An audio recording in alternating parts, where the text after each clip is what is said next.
सो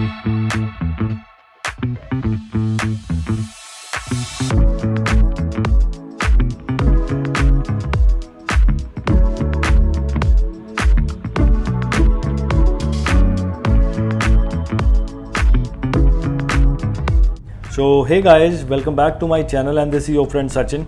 और गाइस, जैसा कि आपको सभी को पता है कि अभी स्कूल्स की वैकेशंस हो गई हैं। सो वैकेशंस आधी से ज़्यादा निकल गई हैं। सो जो फर्स्ट हाफ है उसमें बच्चों का फोकस था होमवर्क वगैरह पे। तो आज मैं बच्चों के साथ आपको लेके जा रहा हूँ क्राफ्ट म्यूज़ियम। क्राफ्ट म्यूज़ियम को हिंदी में कहते हैं शिल्प संग्रहालय, और इसका वाइडली जो कि बुलाया जाने वाला नाम है वो है नेशनल क्राफ्ट म्यूज़ियम। सो अभी हम पहुँचे हैं दिल्ली कैंट, और यहाँ से करीब करीब आधे घंटे का रास्ता बाकी है। तो चलिए फिर मैं आपसे क्राफ्ट म्यूज़ियम पे मिलता हूँ, और उधर ही मैं आपसे इसके बारे में ढेर सारी बातें करूँगा।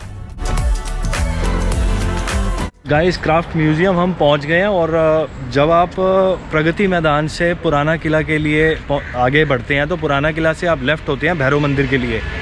लेफ़्ट होते ही ये आपके लेफ़्ट साइड पे आएगा, आप आगे मत निकल जाना।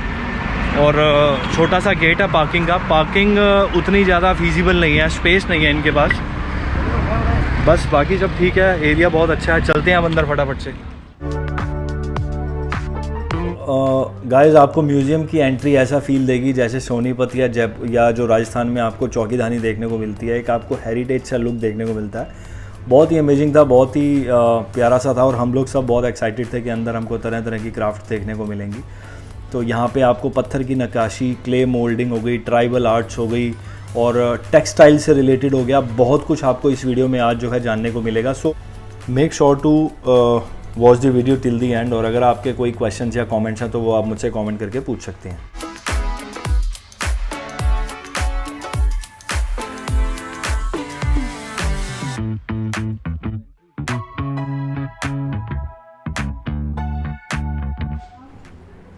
तो गाइस, पुराना किला दिसंबर 1991 यानी दिसंबर 1991 में इस्टेब्लिश किया गया था, और इसका टोटल एरिया 8 एकड़ में ये फैला हुआ है।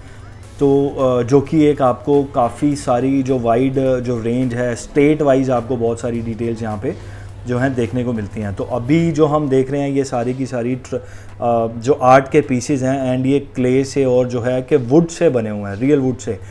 और वुड को गाइस इस तरीके से कार्व किया गया है कि लिटरली ऐसा फील ही नहीं होता कि ये जो है वुडन के पीसीज हैं। मुझे देख के ऐसा लग रहा है कि जैसे ये ब्रॉन्ज़ या किसी मेटल के बनाए गए हैं, और किसी ये मशीन से बनाए गए हैं। म्यूज़ियम के टाइमिंग्स सुबह 9:30 से लेकर शाम को 6 बजे तक रहते हैं, और एंट्री टिकट इसमें जितने भी इंडियंस हैं, जितने भी इंडियन रेजिडेंट्स हैं, उनके लिए कम्प्लीटली फ्री है।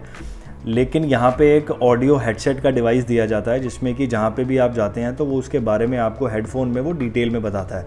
सो वो डिवाइस ऑप्शनल है। अगर वो आप लेते हैं तो उसमें हिंदी लैंग्वेज के लिए यू नीड टू पे 60 रुपी एज फ़ी, और अगर वो इंग्लिश लैंग्वेज का आप लेते हैं तो उसका 100 रुपीज़ फ़ी है।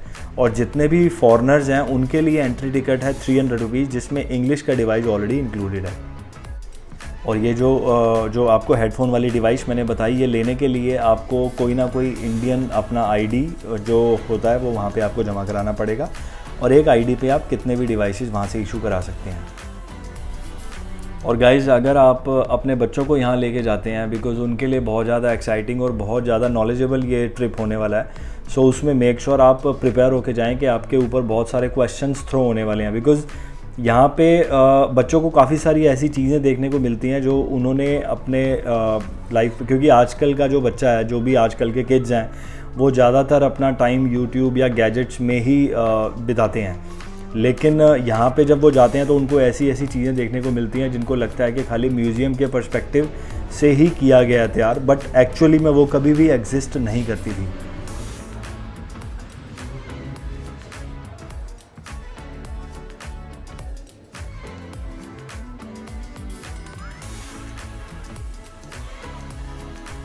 तो चलिए अब मैं आपको लेके चलता हूँ ऑडियो विजुअल रूम में, जहाँ पे साउथ इंडियन जो कल्चर है उसके बारे में बताया जाएगा। सिल्क जो साड़ीज़ हैं उसको किस तरीके से बनाया जाता है, और पूरा उसके बारे में आपको डिटेल में बताया जाएगा। और ये शॉर्ट मूवी यहाँ पे रिपीटेशन में प्ले होती रहती है।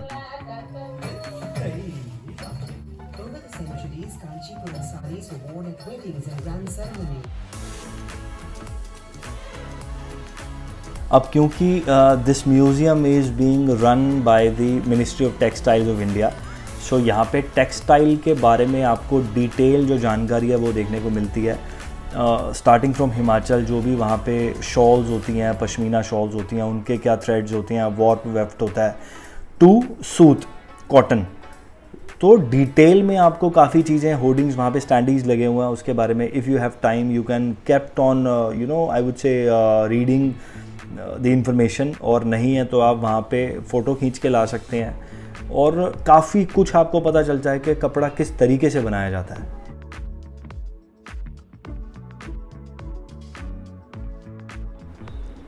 एंड देन इसके साथ ही ये आपको राजस्थानी चोगास देखने को मिलते हैं, which was very very beautiful. Detailing इतनी अच्छी की गई है, इस तरीके से इनको स्टोर किया गया है, they look so fresh and like new.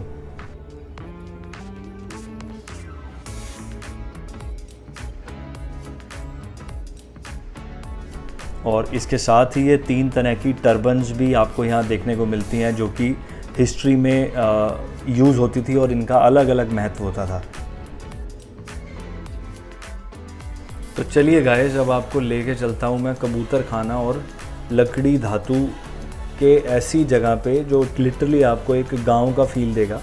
और यहाँ पे हर प्रदेश जो है इंडिया का, हर स्टेट जो इंडिया की है, वहाँ का हेरिटेज, वहाँ की हिस्ट्री किस तरीके से रही है, उसकी क्या इम्पोर्टेंस रही है, किस तरीके से वो स्टेट जो है वो कि डेवलप हुई है, वो सब आपको यहाँ पे उसका एक फ्लेवर आपको देखने को मिलता है।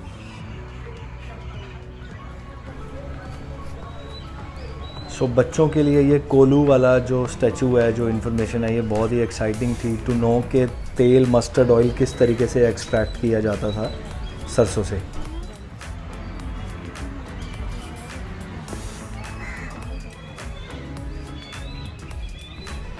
And the list goes on कि कहाँ की स्टेट लकड़ी के लिए मशहूर है, कहाँ की स्टेट कपड़े के लिए मशहूर है, कहाँ की स्टेट का क्या कल्चर रहा है। अब जैसे ये राजस्थान को देख लो, तो हिस्ट्री में वहाँ पे घर ऐसे हुआ करते थे बाहर से, जिसको मिट्टी से लिपाई की जाती थी। सो ऑनेस्टली बताऊँ, ये तो हम दोनों के लिए भी बहुत ही एक्साइटिंग था और बहुत ही मतलब कि नॉलेजेबल था, जो कि हम पर्सनली कभी जाके विज़िट कभी भी नहीं कर पाए। और ये हिमाचल प्रदेश में कुल्लू को इन्होंने बेसिकली हाईलाइट किया हुआ है। सो वहाँ पे वुडन के किस तरीके से घर बनाए जाते हैं, जो कि इस तरीके से बहुत अच्छा सा लगता है देखने में।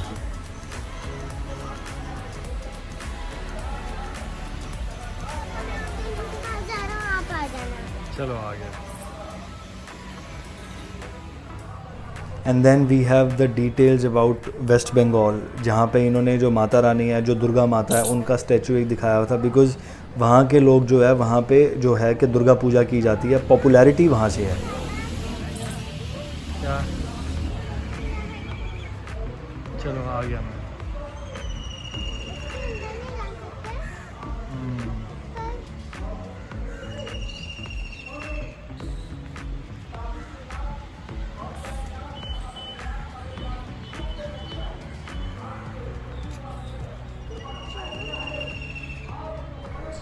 ये देखिए किस तरीके से पुराने टाइम पे हट्स को ऊपर से कवर किया जाता था to keep it cold from inside, के धूप बहुत ज़्यादा अंदर ना लगे।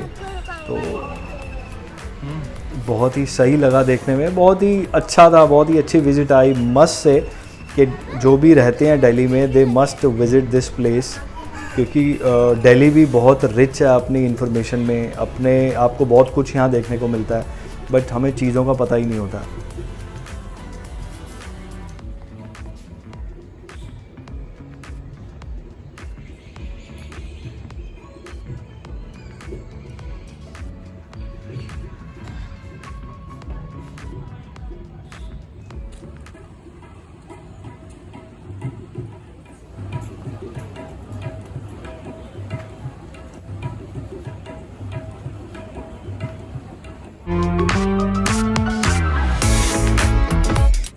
अब आपको म्यूज़ियम के अंदर ही जो वहाँ पे म्यूज़ियम के पीसेस जो रखे गए हैं, उनके अलावा आपको एक यहाँ पे ये क्राफ्ट मार्केट देखने को मिलता है, जहाँ पे कि 100% कॉटन में आपको कुर्तीज़, कुर्ताज़ और बाकी भी बहुत सारी चीज़ें, ऐसे चटाई हो गई, या अम्ब्रेलाज हो गए, ऐसी चीज़ें आपको काफ़ी ज़्यादा वहाँ पे देखने को मिल सकती हैं, जो कि वहाँ से आप ले भी सकते हैं। जूट के बने हुए जो हैंडबैग्स होते हैं वो भी।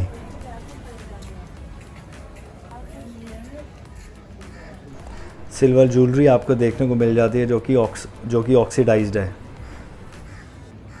और गाइज़ ये आर्ट्स तो देखते ही मेरे को एक चीज़ जो कि मैंने पहले भी इसके बारे में पढ़ी थी, मेरे को उसने याद दिलाया कि जो गंगा देवी हैं जो कि मधुबनी आर्टिस्ट हैं, उनको यहाँ पे एक वॉल है जिसको उन्होंने खुद पेंट किया था, जिसको अप्रॉक्सीमेटली 6 महीने लगे थे, जिसके लिए उनको पद्मश्री अवार्ड भी दिया गया था। म्यूज़ियम में एक आपको ये छोटा सा कैफ़े भी देखने को मिल जाता है, जहाँ से आप कुछ भी खाना पीना है तो ले सकते हैं।